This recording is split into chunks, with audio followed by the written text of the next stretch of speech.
Is your air handler blowing cold air, tripping breakers, or struggling to keep your home warm? A failing electric heat kit could be causing the problem. Welcome to PartsHnC.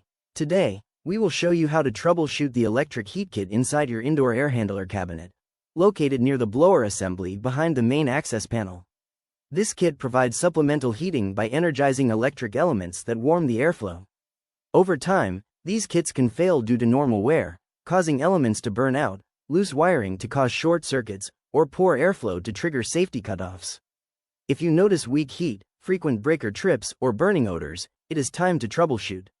To troubleshoot, always begin by turning off the power to the air handler at the breaker for safety. Next, remove the access panel using a screwdriver to access the heat kit assembly. Inspect all wiring connections for loose, burnt, or damaged wires. Using a multimeter, verify that the correct voltage is reaching the heat kit's terminals and test each heating element for continuity to ensure there are no open circuits. Check the sequencer contacts to confirm they engage properly and deliver power when heat is requested. Inspect the limit switches to verify they operate correctly, and examine the air filter for dirt restrictions that cause overheating. After checking these, restore power and observe a full startup cycle to confirm the blower and elements operate.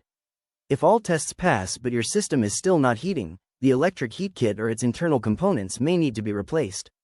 Check the link in the description below to find the correct replacement electric heat kit for your air handler. Be sure to like, subscribe, and follow PartsHnC on our social media channels. Thanks for watching.